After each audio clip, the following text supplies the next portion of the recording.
સાવિયાણા ગામમાં પાર્થેશ્વર શિવલિંગનું અનુષ્ઠાન સંપન્ન સનાતન ધર્મ અને ગૌ સેવાનો સંદેશ।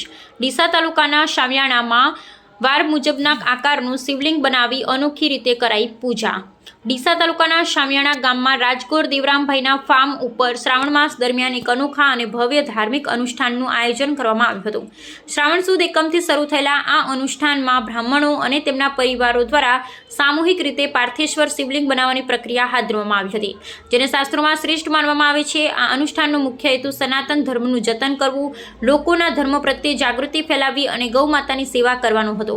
આ અનુષ્ઠાનમાં શુદ્ધ તળાવની માટીમાંથી દરરોજ 10,000 થી 11,000 શિવલિંગો બનાવી કુલ 1.25 લાખ પાર્થિવ શિવલિંગોનું નિર્માણ કરવામાં આવ્યું હતું। આ 17 દિવસના અનુષ્ઠાન દરમિયાન બ્રાહ્મણો દ્વારા ત્રયંબકમ યજામહે મંત્રનું અનુષ્ઠાન પણ કરવામાં આવ્યું હતું।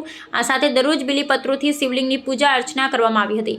અનુષ્ઠાનની વિશેષતા એ હતી કે દરરોજ વાર પ્રમાણે અલગ અલગ આકારના શિવલિંગ બનાવવામાં આવ્યા। સોમવારે અર્ધચંદ્રાકાર, મંગળવાર ત્રિકોણ, બુધવાર પૂર્વ ભગવાનની આકૃતિ, ગુરુવાર ચતુષ્કોણ ગુરુ યંત્ર, શુક્રવાર શ્રી યંત્ર, શનિવાર ધનુષ્માન, રવિવાર સૂર્ય। આ સમગ્ર અનુષ્ઠાન દેવરામભાઈ રાજકોની પ્રેરણા અને આગ્રહથી શક્ય બન્યું, જેમનો ઉદ્દેશ્ય ગૌ માતાની સેવા અને સનાતન ધર્મનું રક્ષણ કરવાનો હતો। આ પૂજા દરમિયાન તમામ આહાર ગૌવર્તી ગાય આધારિત હતો, જેમાં ગાયનું ઘી, છાણ અને દૂધનો ઉપયોગ કરવામાં આવ્યો, જે ગૌરક્ષાના સંકલ્પને મૂર્તિમંત કરે છે। અનુષ્ઠાનના અંતે 1.25 લાખ શિવલિંગોને દશાંશ હોમ સાથે હવનનું પણ આયોજન કરવામાં આવ્યું। આ પ્રસંગે ભોજન પ્રસાદનું પણ આયોજન કરવામાં આવ્યું, જેમાં મોટી સંખ્યામાં ભક્તોએ લાભ લીધો હતો। આ કાર્યક્રમથી સમગ્ર જગત અને વિશ્વના કલ્યાણની કામના કરવામાં આવી હતી અને પરમાત્મા પ્રત્યે અનેરો ભાવ જાગૃત થયો હતો। અહેવાલ ચેતનભાઈ શ્રીમાળી।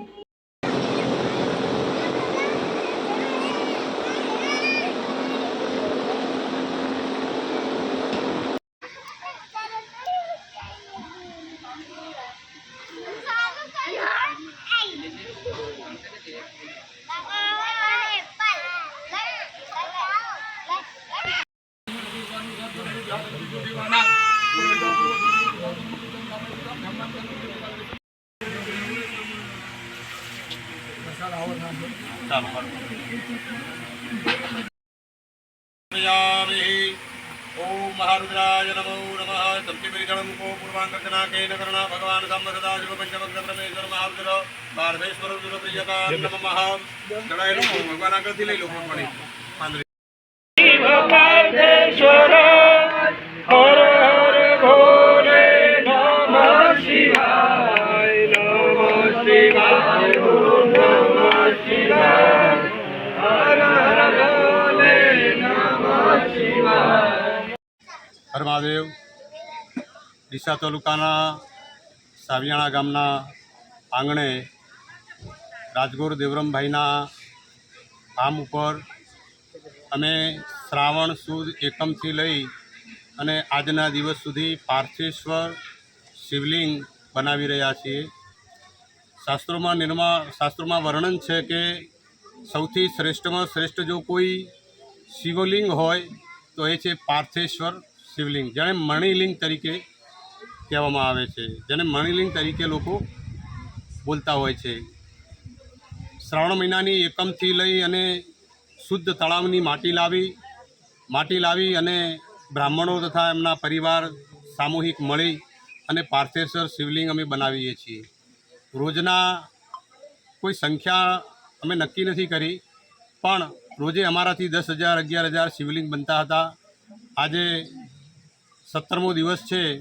1.25 લાખ શિવલિંગ પૂરા કરી અને એનો દશાંશ હોમ સાથે ત્રંબકમ એ મંત્રનું અનુષ્ઠાન પણ સાથે સાથે કર્યું। બિલીપત્ર સાથે સાથે એની પૂજા, ષોડશોપચાર પૂજા રોજે રોજ દિન પ્રતિદિન। સોમવાર હોય તો ત્યાં ભગવાનનો અર્ધચંદ્ર આકાર, મંગળવાર તો ત્રિકોણ, બુધવાર હોય તો કુર્મ ભગવાનની આકૃતિ આપી, ગુરુવાર હોય તો એમાં ચતુષ્કોણ ગુરુયંત્ર, શુક્રવારનું શ્રીયંત્ર, શનિવારનું ધનુષ્બાણ, રવિવાર સૂર્ય, આમ અલગ અલગ વારના અલગ અલગ આકાર આપી અને પાર્થેશ્વર શિવલિંગનું અમે અહીંયા રચના કરી, સૌએ સાથ આપી અને દેવરામભાઈના ખૂબ આગ્રહથી એમને ખૂબ ઈચ્છા હતી કે મારે પાર્થેશ્વર શિવલિંગ બનાવવા છે। પાર્થેશ્વર શિવલિંગ બનાવવાનો હેતુ એમનો એક જ હતો કે અમારો સત્ય સનાતન ટકી રહે, લોકોમાં એક જાગૃતતા આવે અને ગૌ માતાની ખૂબ સેવા થાય। અને આ પૂજા દરમિયાન સંપૂર્ણ આહાર પણ ગૌવર્તી આહાર હતો।